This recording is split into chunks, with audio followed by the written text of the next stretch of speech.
Hey friends, welcome to English Corner. I'm Jackson, and today's episode is perfect for beginners. If you're just starting to learn English and feeling a bit lost, don't worry. I'm here to share a simple, fun plan to help you get started and make progress without stress. Let's jump right in.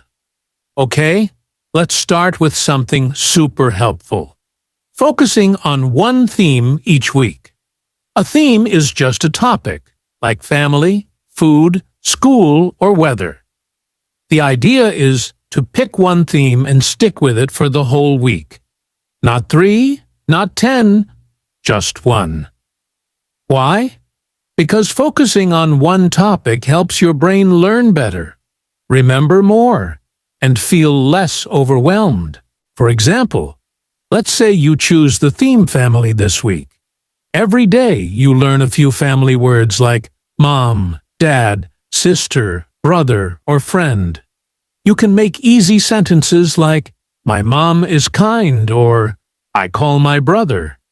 You can watch a short video about families, or listen to a podcast about someone's home life.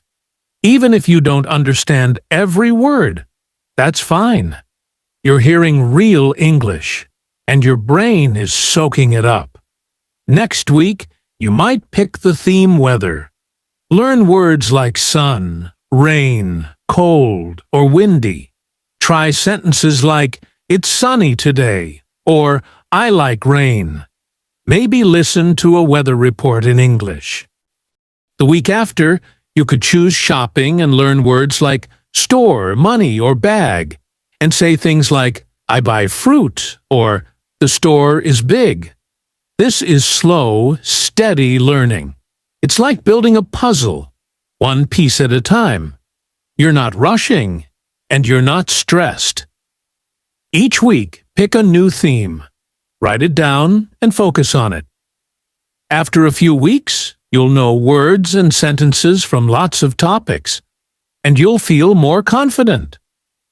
Now, here's something really important that can make learning English easier and stick in your memory.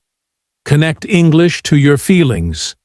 Your feelings, like being happy, excited, or even tired, help your brain learn better. When you feel something, you remember more.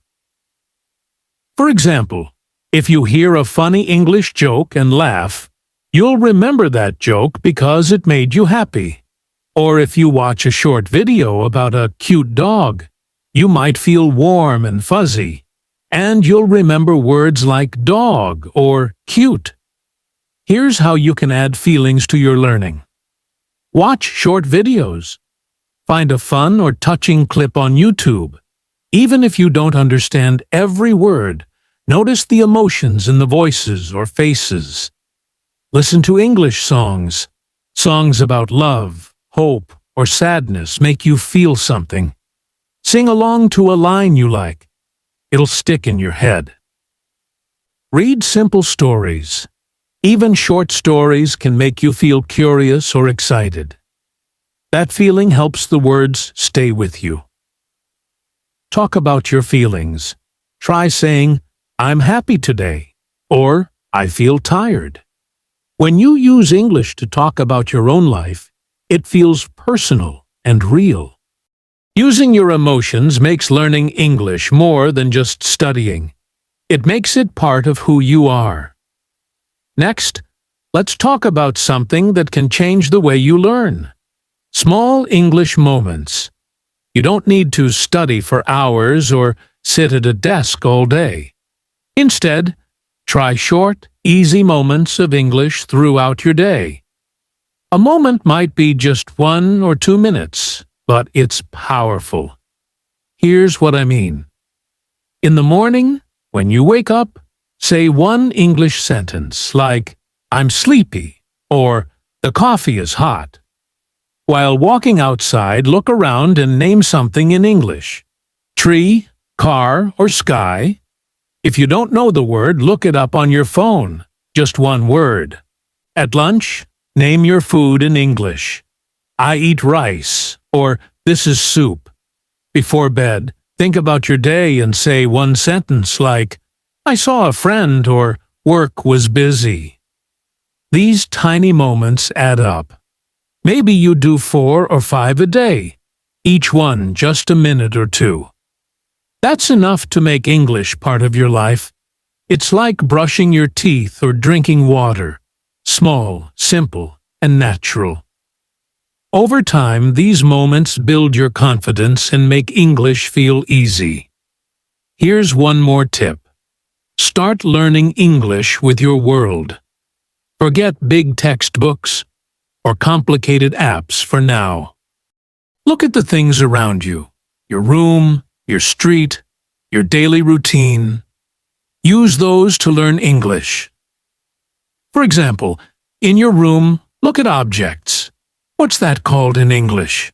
A bed, a lamp, a phone? Say the word out loud or in your head. If you don't know it, check it on your phone or in a dictionary. Just one word at a time.